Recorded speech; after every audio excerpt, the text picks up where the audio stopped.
Diretamente do Brasil, Brasília, Distrito Federal.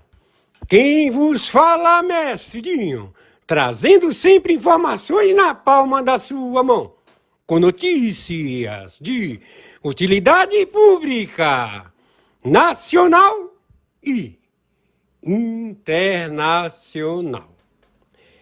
O mestre Dinho, eu quero aqui, antes de iniciar esta live, eu quero falar sobre o Pix do juiz Oscar Aníbal Chapan. Pix, Oscar Aníbal Chapan, @gmail.com. Repito, Oscar Aníbal Chapan, @gmail.com. Está na descrição desse vídeo. Horário, 19h21.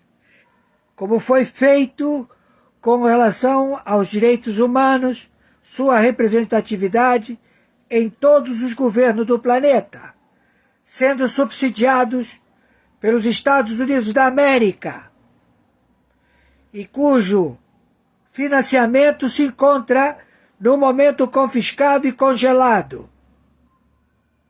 Entendam, chegamos ao maior default contra a nação dos Estados Unidos da América por 196 países do narcotráfico.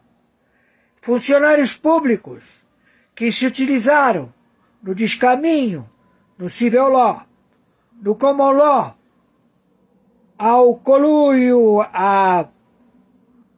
vamos dizer, a play-barganhe, em querer se infiltrar e ser um agente duplo deste funcionamento jurídico que se estabeleceu num único tribunal, no Tribunal Penal Internacional, ao qual interpreta e dá tutela e curatela para que os indivíduos que praticaram extermínio de etnias,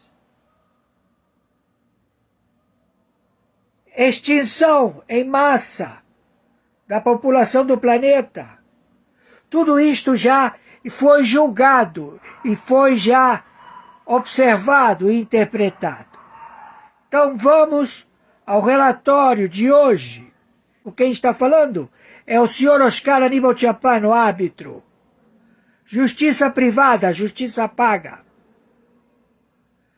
Temos para informar que está sendo levantado todos os parlamentares, todos os senadores, todos os partidos políticos que deram outorga para o manuseio do erário que era destinado para o benefício dos direitos humanos do país vigente, no caso Brasil. Este patrimônio ele foi delipendiado pelo governo vigente de Luiz Inácio Lula da Silva e o seu compadrio, o seu conluio, 39 ministérios, 29 partidos políticos, já que os partidos políticos, os presidentes, os titulares, os que são os manda-chuvas dos partidos políticos, todos eles se encontram já nomeados no Tribunal Internacional com vastas provas irrefutáveis de crimes, tanto no civil law como no common law.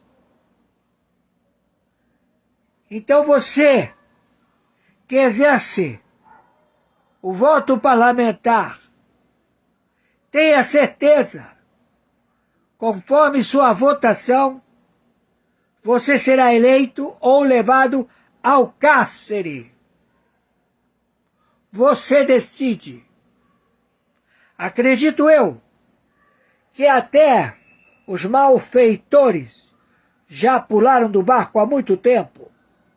Estão querendo ouvir este relatório, que é para os encarregados da captura dos membros do Foro de São Paulo, do Grupo de Puebla, todos terroristas, já catalogados, já com capturas no planeta, porque é uma investigação em 196 países, cuja membresia são funcionários públicos a quererem se perpetuar em seus cargos e fazer dos seus cargos seus feudos e dos seus feudos a prole da sua descendência a presidi-los. Isto tudo já com vastas provas irrefutáveis. Não pode prosseguir mais.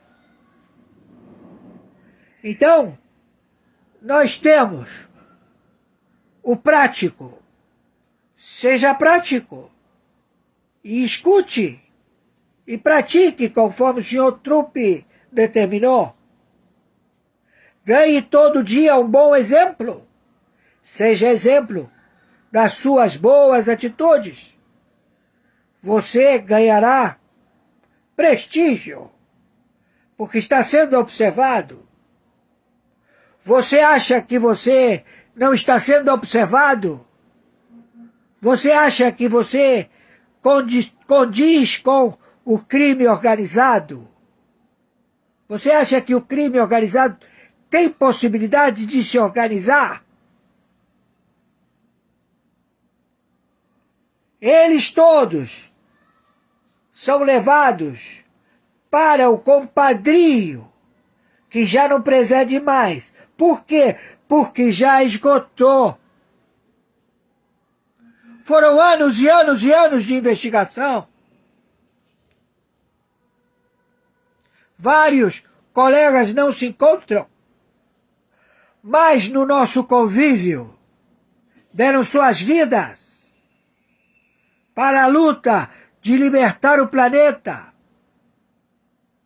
Não podemos mais conviver com narcisistas que fazem tudo para te conquistar e te manipular. E partem para a agressão até o teu óbito. Não se engane. Eles cobiçam, porque eles são animais. Eles não são seres humanos. Os sentimentos na sociedade ficou reduzido ao compadrio, do conluio, do assassinato,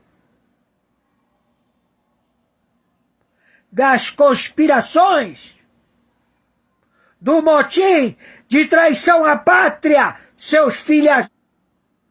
Eu quero que vocês sintam o que fizeram. Doa todo dia.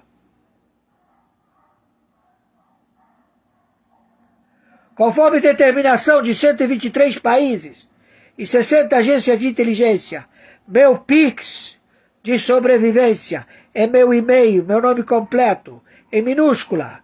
Chiapano se escreve C-H-I-A, 2P de papai, A-N-O. Então, o meu e-mail é oscaranibal@gmail.com. Mercado Pago é a plataforma.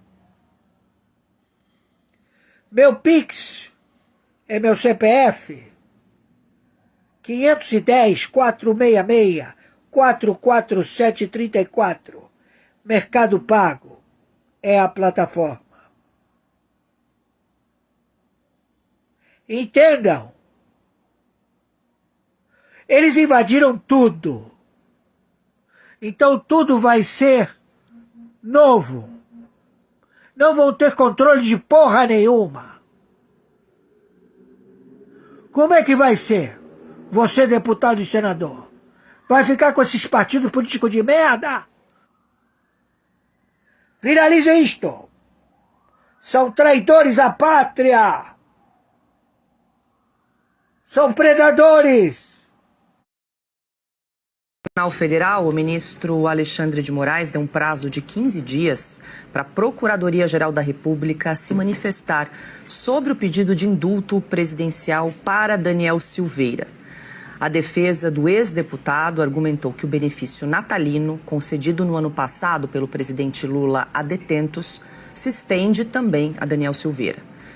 O advogado Paulo Faria, que atua na defesa do ex-parlamentar, também pediu nesta quinta-feira que a audiência de justificação de Silveira, ocorrida na última quinta-feira, se torne pública. No pedido, Faria menciona o princípio da publicidade dos atos judiciais. Rodrigo Constantino, lembrar, consta inclusive publicado na Revista Oeste, na coluna No Ponto, que há pelo menos 10 pedidos já apresentados pelo advogado Paulo Faria para analisar o indulto natalino, que, lembrando, foi concedido no ano passado pelo presidente Lula, que deveria, então, se estender na avaliação da defesa também ao ex-deputado Daniel Silveira. O caso envolvendo o ex-deputado Daniel Silveira é muito bizarro, uma mistura de uma distopia do Kafka com um julgamento soviético, né? Ele não era para estar preso para começo de conversa. É tortura. Ele está sendo submetido à tortura. Se ao menos ele tivesse, né, participado de tráfico de drogas, de homicídio, de alguma coisa assim mais leve, talvez ele encontrasse uma simpatia maior no STF. Mas como o crime dele, entre aspas, foi gravar um vídeo, sabe-se lá até hoje qual é o crime, né? Que ele se exaltou e já pediu desculpas, desejando dar uns supapos em um ministro do Supremo, ele já recebeu a graça presidencial, ele teve a saída dele depois de muita novela e postergação, ele teve a saída autorizada, mas acabou durando poucas horas, porque ele foi no hospital cuidar de um problema de saúde e isso fez com que ele voltasse à prisão. E agora, claro, o indulto natalino que atinge bandidos periculosos de verdade, fica de fora o Daniel Silveira. É evidente que isso é um caso de perseguição pessoal, de vendetta, de tortura, de usar o deputado como algum tipo de bode expiatório ou símbolo para um aviso, até mesmo um alerta típico de máfias. Não mexa conosco, porque se isso aconteceu com um deputado que gozava de imunidade material, pode acontecer com qualquer um. É mais ou menos assim que eu enxergo. Isso já passou de todos os limites e as cortes internacionais de direitos humanos precisam agir. Talvez agora comecem a se mexer um pouquinho, porque mudou a direção nos Estados Unidos e isso vai afetar, claro, a postura dessas cortes. Adalberto Piotto, no final do ano passado, mais precisamente ali no dia 23 de dezembro, como de costume, como de hábito, houve então o decreto 12.338, em que autorizou o presidente Lula indulto às pessoas condenadas à pena privativa de liberdade que estejam em livramento condicional, cujas penas remanescentes em 25 de dezembro de 2024 não sejam superiores a 6 anos, conforme dicção do artigo 9º ali do decreto presidencial, ou seja, o ex-deputado Daniel Silveira se enquadraria nas condições, nos critérios objetivos ali do decreto do indulto presidencial, mas não foi beneficiado. E aí o advogado pede mais uma vez aí a análise do pedido. Tem uma coisa que é bastante importante dizer, nós estamos em fevereiro já. Agora, ainda assim, o ministro Alexandre de Moraes deu 15 dias para a Procuradoria-Geral da República se manifestar. O indulto, ele é impessoal, ou seja, são critérios objetivos em que todas as pessoas que se enquadram são beneficiadas por aquilo. Ou seja, não é uma escolha do presidente da República por A ou B. É pelas condições objetivas explicadas ali na lei. A graça presidencial lá atrás, que também o Daniel Silveira recebeu do presidente Jair Bolsonaro, aí ela é objetiva, ela é pessoal. Ou seja, o presidente aponta a graça presidencial a quem ele quer conceder e que deveria estar valendo pelo entendimento da própria Procuradoria-Geral da República lá atrás, ou seja, pelo entendimento básico da lei, do que diz a lei. O Supremo esperou terminar o mandato de Jair Bolsonaro para depois rever o entendimento. Veja só o tamanho da insegurança jurídica e, claro, a perseguição que, obviamente, fica exposta nesse caso. Agora vem de novo o doutor Paulo Faria, o advogado do ex-deputado Daniel Silveira, só pegando o texto da lei, dizendo assim, por que não se está cumprindo a lei no caso do Daniel Silveira? Tem uma coisa no direito que ela talvez seja das coisas mais belas, porque ela te dá garantias impessoais. A lógica filosófica do direito são as garantias impessoais, porque ninguém vai perguntar quem você é se você tem direito a alguma coisa. Basta que você se enquadre dentro do que a lei prevê, de forma impessoal, porque ela foi escrita lá atrás, por parlamentares, por deputados, senadores, lá atrás. Uma vez valendo, vale para todo mundo que se enquadre naquilo. O que nós vemos agora é muito capa de processo. Dependendo da capa do processo, a decisão é uma e outra. E aí não tem justiça. Aí é qualquer outra coisa, menos o devido processo legal, menos a justiça, menos a lei.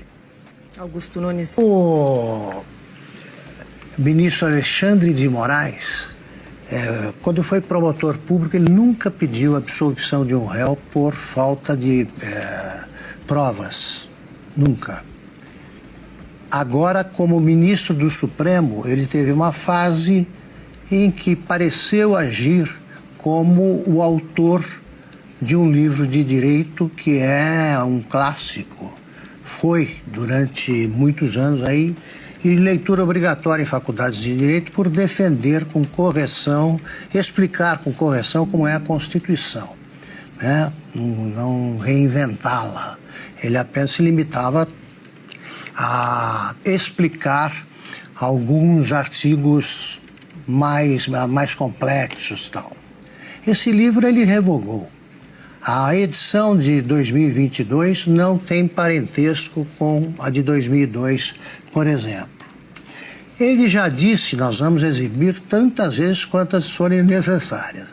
Ele disse num vídeo que a concessão do indulto presidencial ou a graça presidencial, qualquer forma de indulto individual, coletivo, é atribuição exclusiva do presidente da República, gostemos ou não, expressão dele. Está claro isso, mas ele diz com muita clareza no livro que, conforme o artigo que trata disso na Constituição, deputados e senadores não podem ser punidos por quaisquer opiniões, palavras e votos.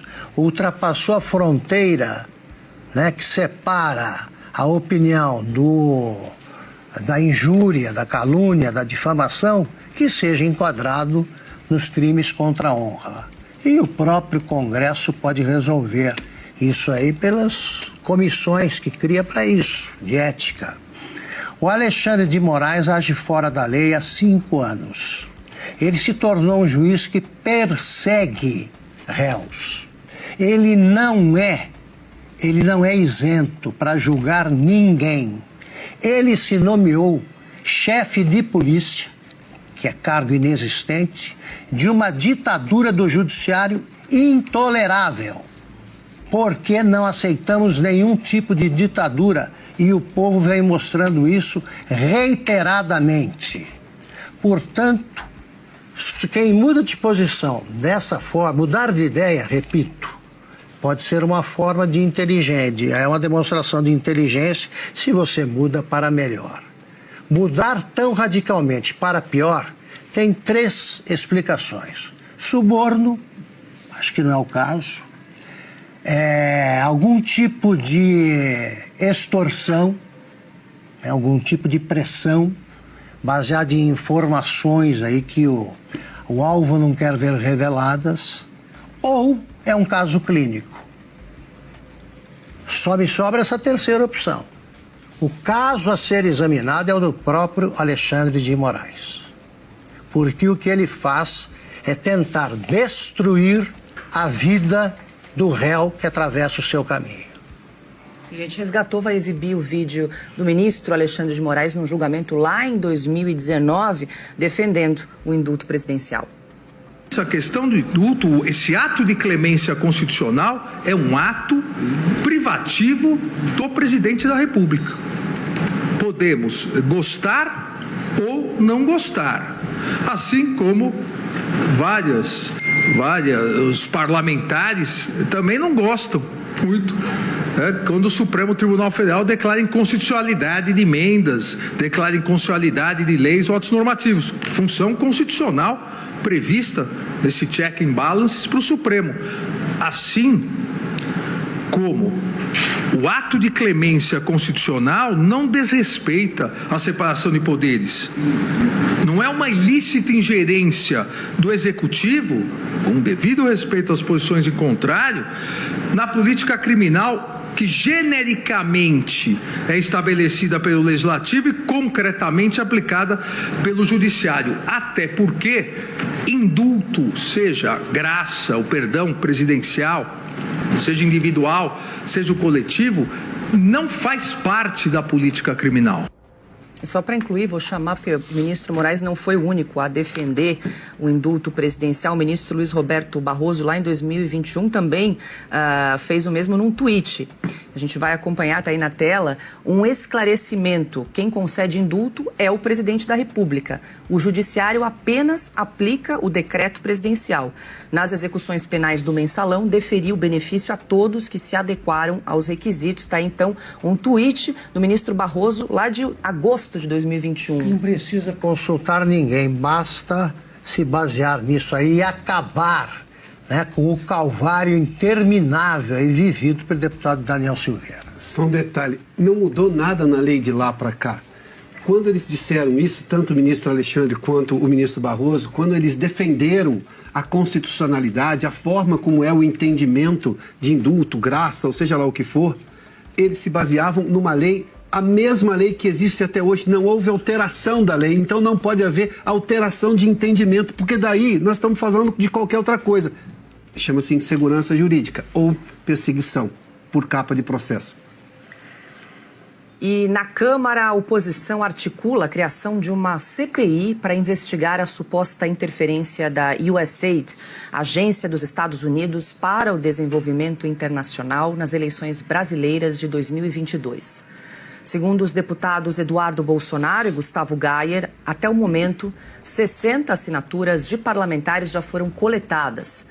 O requerimento para a abertura da comissão menciona que o método da agência para interferir nas eleições presidenciais brasileiras de 2022 incluiu censura, regulamentação das redes sociais e promoção de debates políticos direcionados à atuação na construção de narrativas midiáticas que favorecem agendas políticas não necessariamente alinhadas aos interesses do povo brasileiro. Silvio Navarro, muito boa noite, seja bem-vinda. Ainda ontem recebemos aqui a deputada Bia Kicis, que nos falou também, até em primeira mão, sobre a coleta de assinaturas para a abertura dessa CPI. A gente traz aqui o número de 60 assinaturas. Enfim, temos falado ao longo da semana dessas denúncias graves em relação à agência USAID. Ontem também trouxemos que o presidente Trump confirmou que vai fechar a agência. Os funcionários foram afastados e, claro, a gente também precisa investigar o impacto dessa USAID nas eleições brasileiras de 2022.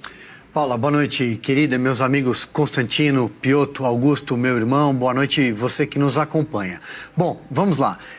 Em primeiro lugar, eu acho que é preciso que o presidente da Câmara dos Deputados, Hugo Mota, recém-empossado, diga o que ele vai fazer com a fila de CPIs que já foram apresentadas, já foram protocoladas, tem número regimental, mas nunca foram instaladas. Eu vou dar o exemplo de uma só aqui, por exemplo, a CPI de abuso de autoridade, que poderia, inclusive, investigar a atuação de ministro do Supremo Tribunal Federal.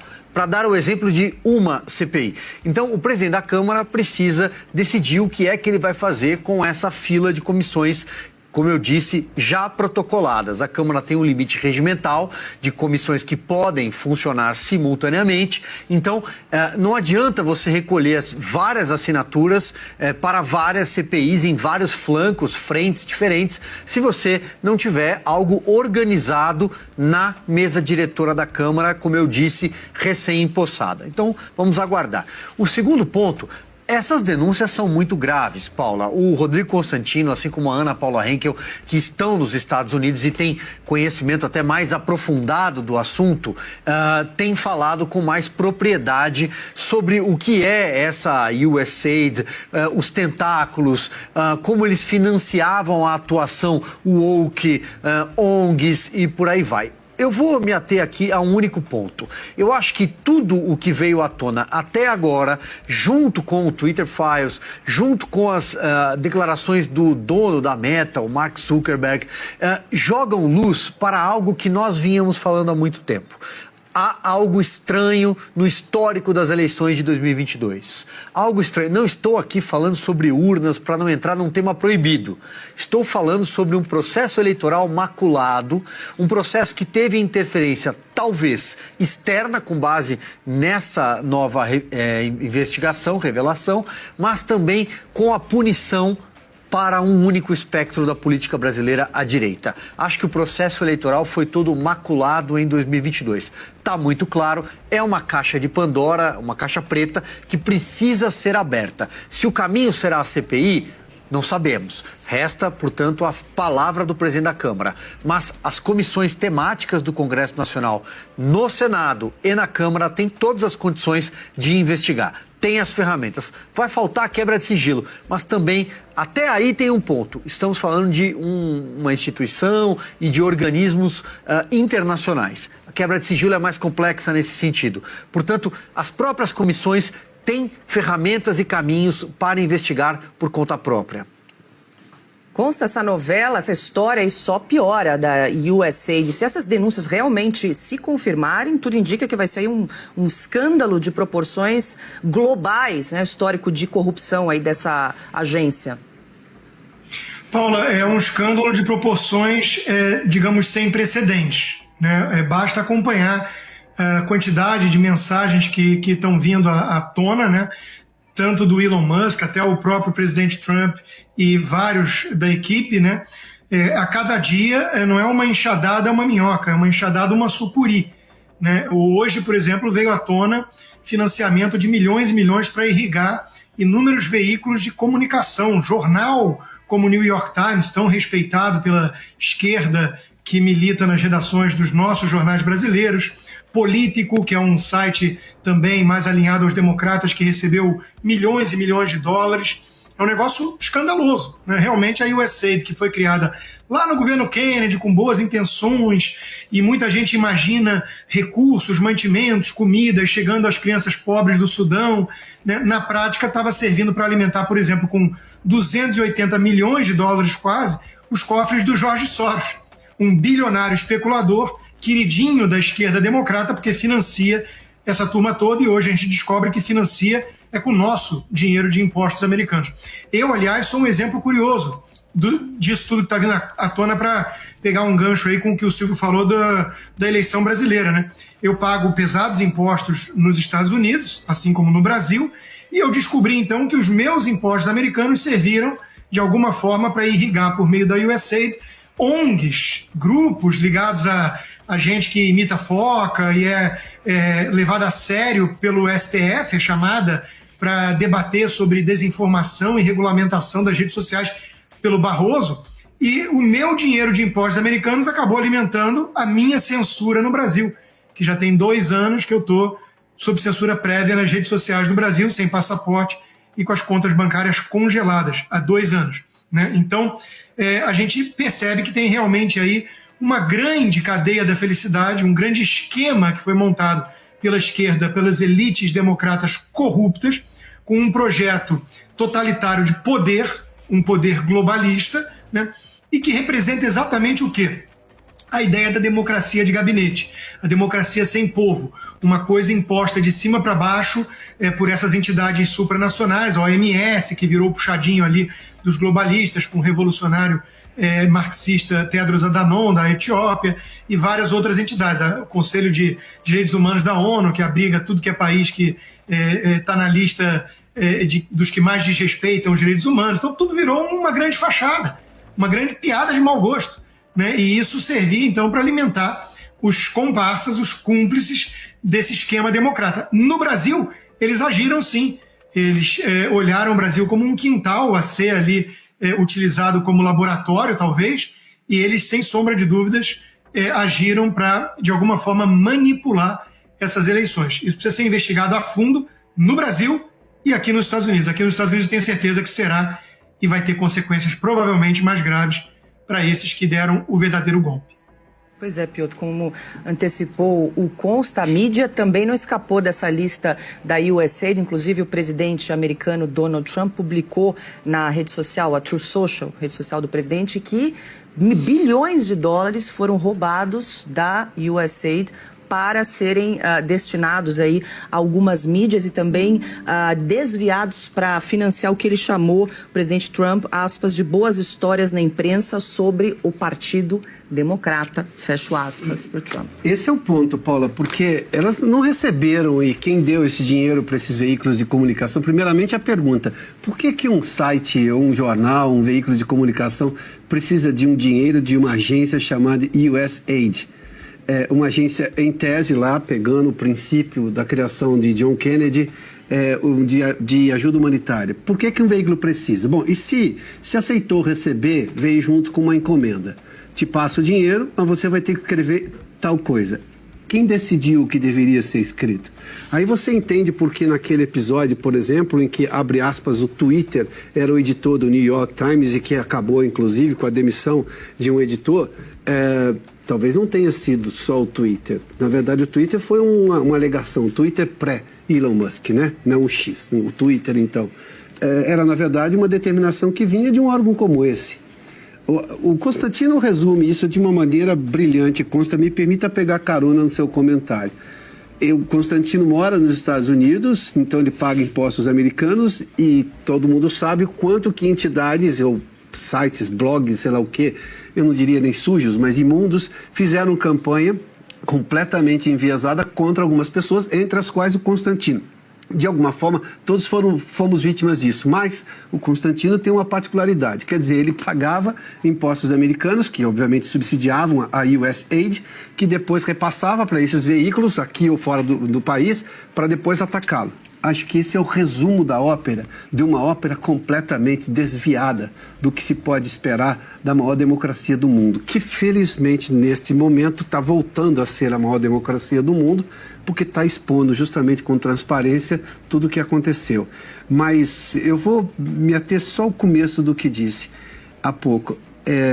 Por que um veículo aceita receber esse dinheiro? Parlamentares aqui receberam, por exemplo, financiamento de George Soros. Candidatos a deputado, que depois foram parar no governo, enfim, a gente viu ali, até porque tem que prestar contas. Mas por que o George Soros estava financiando essas pessoas? Agora se descobre que parte do dinheiro do George Soros, que aí é um empresário, nunca é um bilionário, né?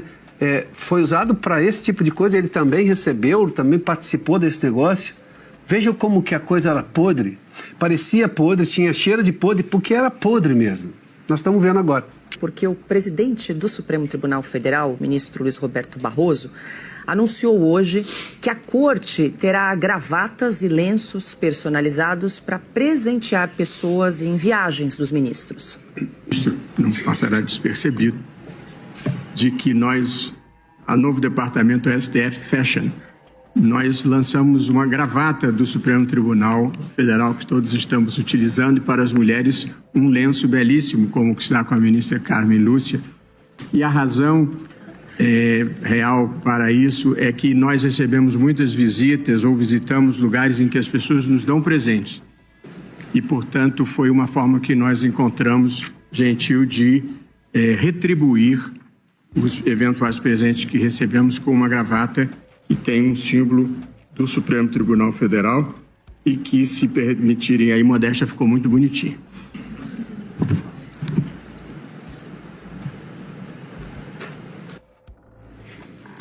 Silvio Navarro, começamos essa com você. Acabamos de acompanhar a estreia do departamento STF Fashion, que todos nós vamos pagar ali pelas gravatas e pelos lenços, além das viagens e hospedagem dos ministros. Que situação difícil ter que comentar isso, Paula, pelo amor de Deus, né? Bem-vindo à Disney. Alguém quer uma gravata do Mickey? Mais ou menos isso. É a Suprema Corte. É o Supremo Tribunal Federal, a última corte recursal do país. Você pode entrar lá e visitar as dependências da corte, talvez se depare com o primeiro exemplar da Constituição, lembranças de julgamentos históricos. É um passeio pelo tempo, pela história.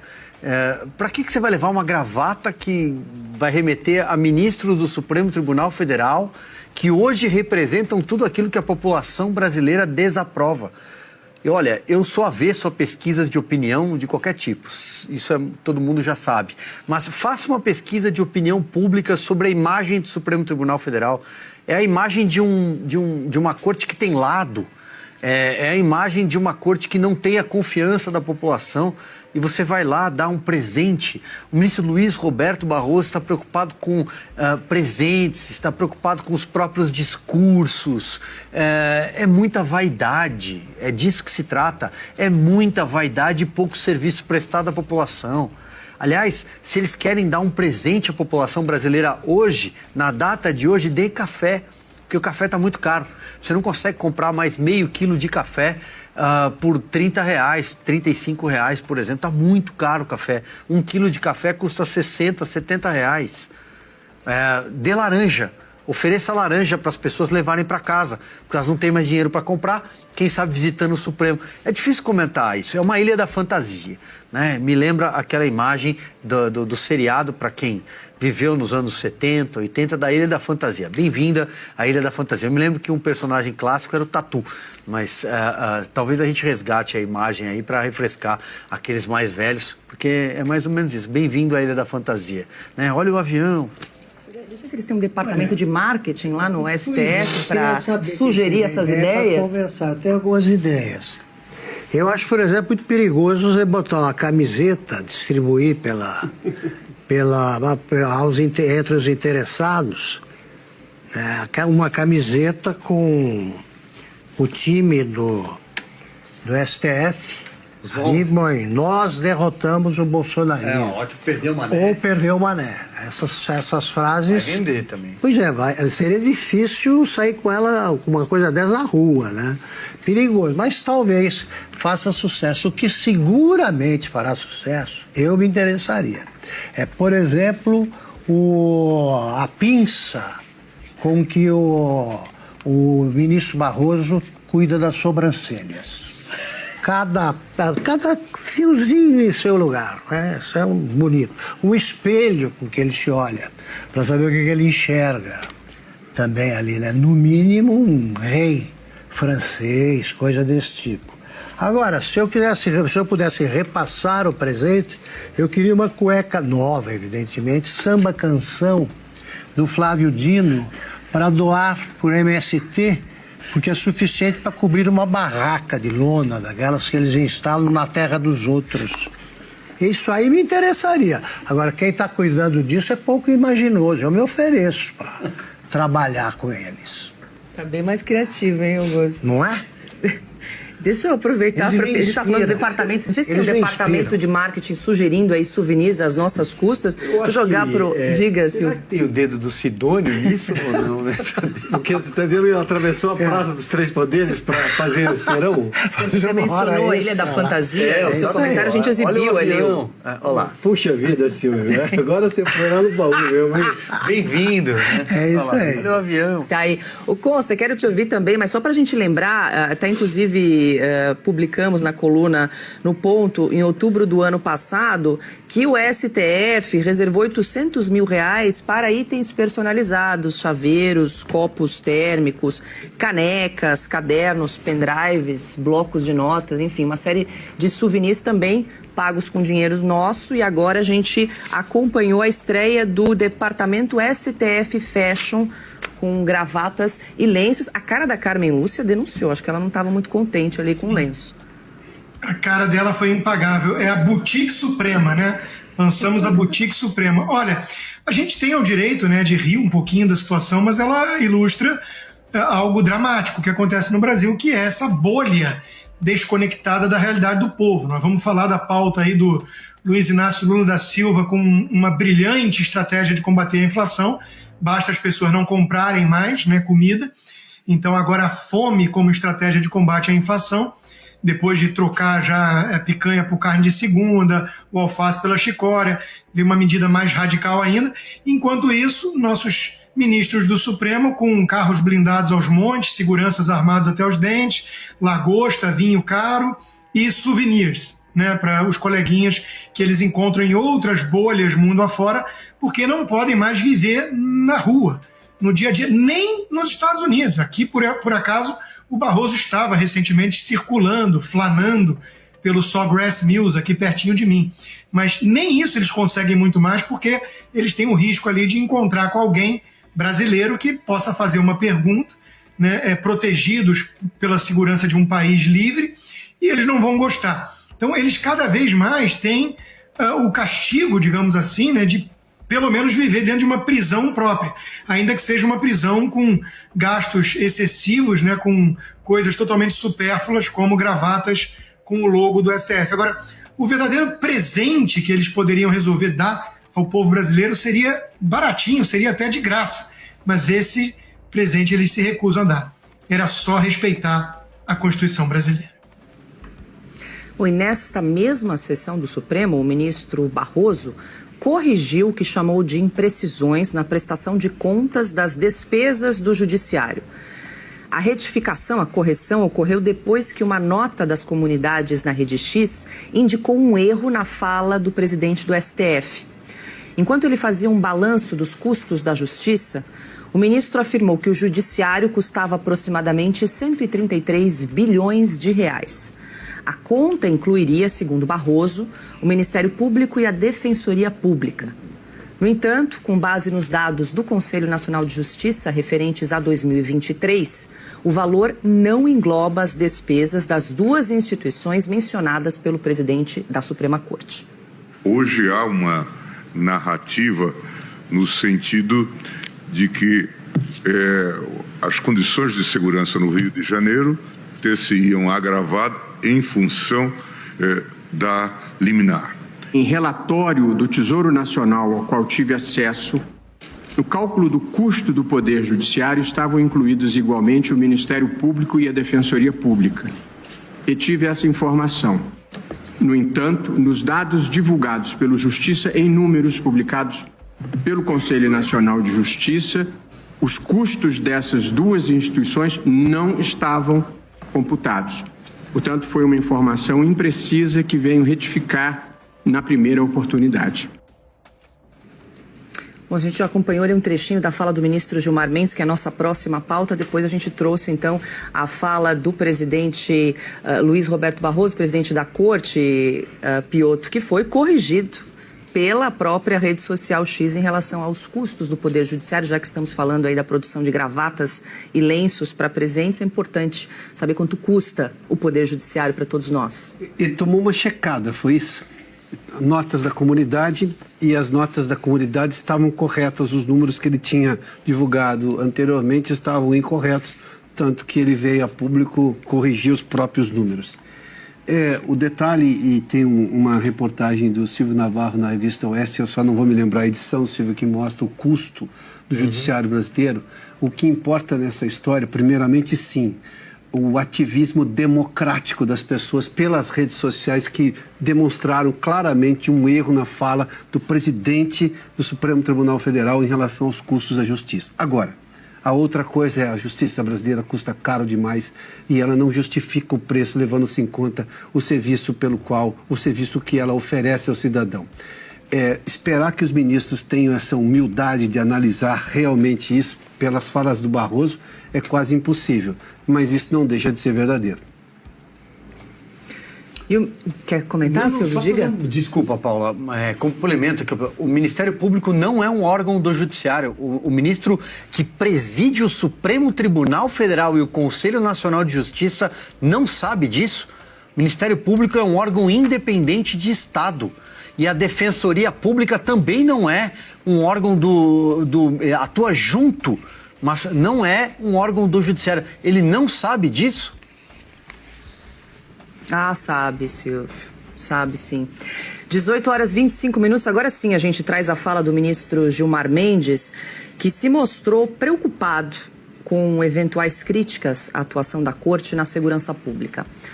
Ontem, durante o julgamento da ação que debate a suposta violência policial em operações no Rio de Janeiro, o ministro afirmou que o STF precisa oferecer medidas práticas para não ser acusado de dificultar a ação da polícia.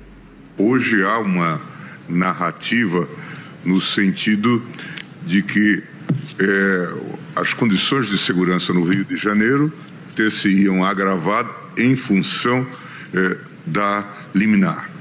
E aí uma fake news, há toda uma história, vamos chamar assim, em torno dessa temática, e é preciso que nós estejamos bastante atentos às repercussões que isso tem e que refletem na própria imagem do tribunal. Temos que buscar realmente fazer esses esclarecimentos. Bom, consta, ministro Gilmar Mendes está preocupado aí com a reputação do Supremo Tribunal Federal em relação aí à interferência do Supremo em ações policiais. Preocupado com a reputação, mas eles podiam estar um pouquinho mais preocupados com o resultado, né? Que eles não iam realmente criar esses obstáculos todos que o ministro Fachin acaba representando ali, o ícone dessa visão, né, de intervenção no trabalho da polícia. Surpreendentemente falando, e a gente tem que ser sempre honesto aqui, né, o Alexandre de Moraes, o ministro Alexandre de Moraes, votou sobre essa questão aí de uma maneira mais alinhada com os desejos e anseios da população brasileira, principalmente do meu saudoso Rio de Janeiro, né, que tem aí todo esse tipo de blindagem dos traficantes, né, e o STF acabou sendo uma mãe para muitos deles. Então é óbvio que essa má reputação do STF ela tem ligação direta com as ações tomadas pelo STF. Basta mencionar que temos cabeleireira presa, mãe de família sem antecedente criminal, pelo crime terrível, hediondo, de ter usado um batom para escrever uma frase, perdeu o mané numa estátua. A frase em si é criminosa, quando dita por alguém do STF, como foi o caso do Barroso, enquanto que traficantes têm muitas vezes habeas corpus, soltura, devolução de helicóptero, de dinheiro, presos com toneladas de drogas e nada acontece. Então, realmente nós vivemos aí a Ilha da Fantasia, que é um reduto do crime organizado. O Brasil já está se aproximando muitíssimo de um narco-estado. Essa é a triste realidade. O Supremo não combate o que deveria combater.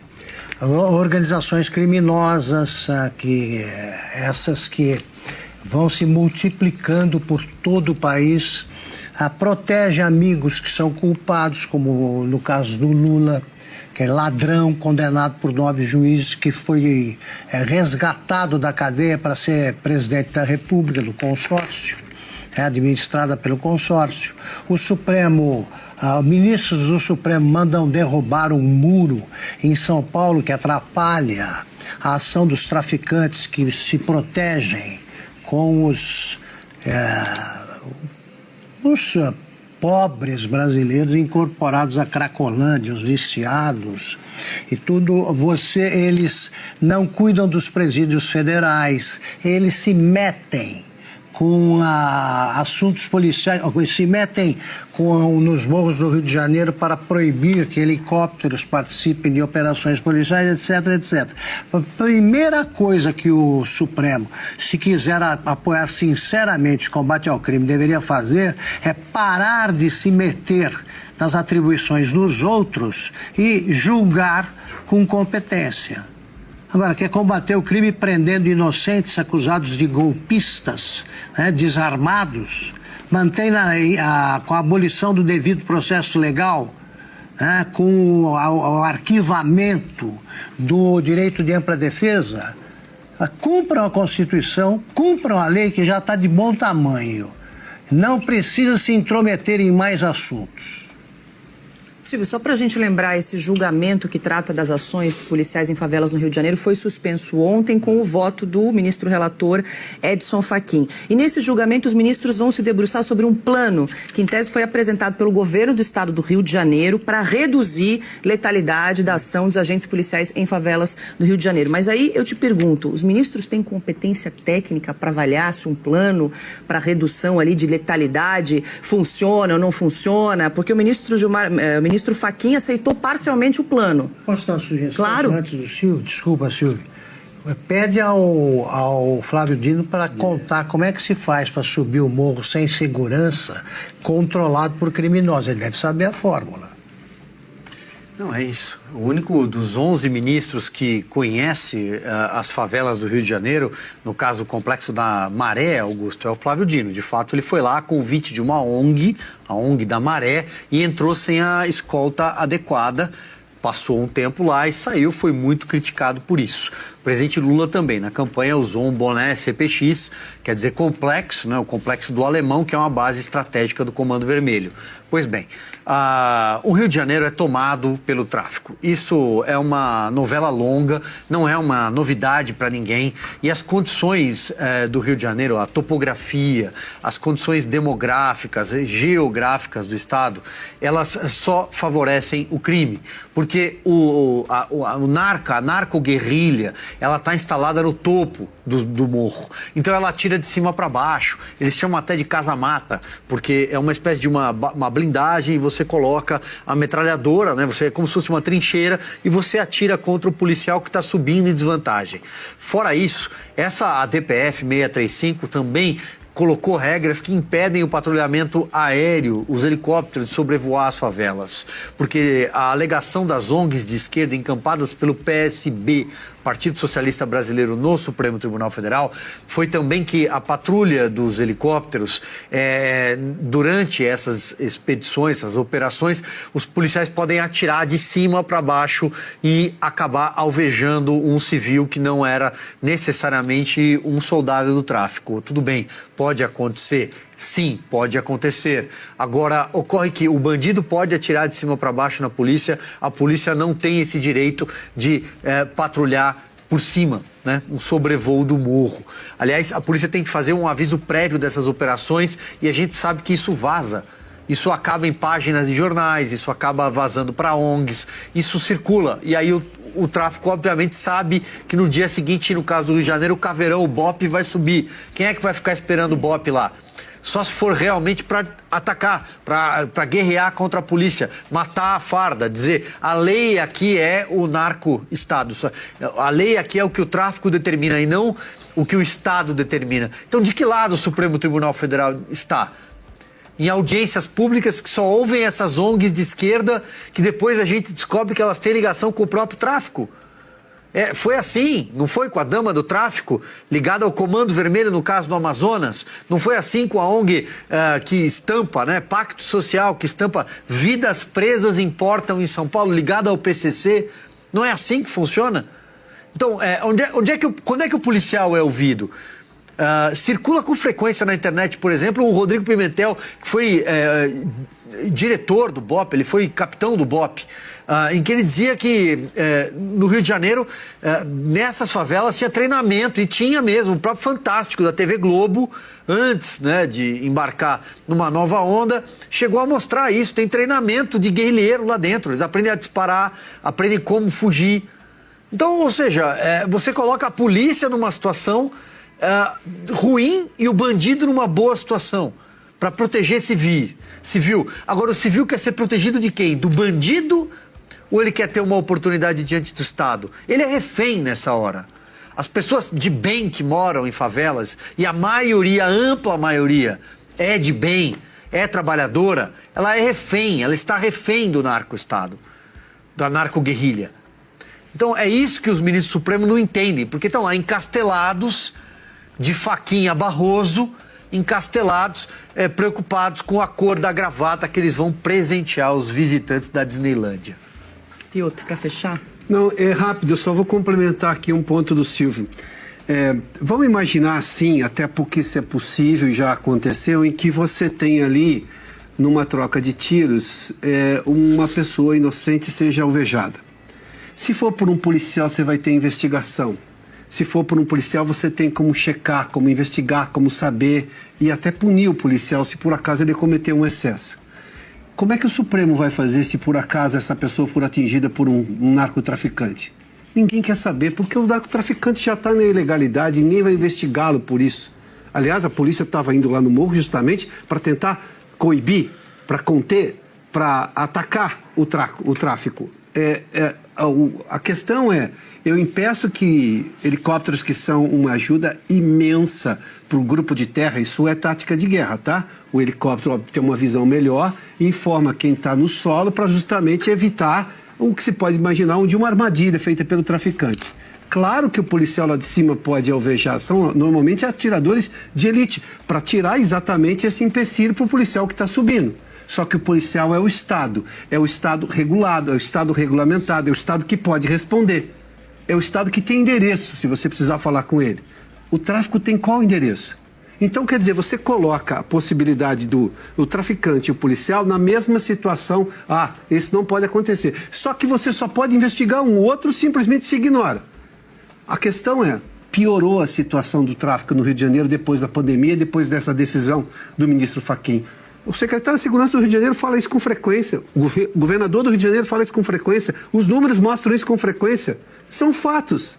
Como é que se diz aos fatos? Nega-se, não vai adiantar nada. Eles insistem e vão continuar existindo. Quer dizer, esse é o tipo de coisa. A hipocrisia está nisso. Eu não vou falar das ONGs porque essas são todas alimentadas por dinheiro e o interesse é outro. É a fome como estratégia de combate à inflação, né? Como foi que saímos da chuva de picanha prometida na campanha para não comprar produto para combater a exploração dos gananciosos empresários e supermercados? Veja, a gente poderia até dar o benefício da dúvida de que é a ignorância econômica do Lula, mas não dá mais para cair nessa, não dá mais. Ele está humilhando o eleitor pobre dele que acreditou, né, nas ladainhas populistas. Ele está realmente pisando em cima dessas pessoas. É humilhação.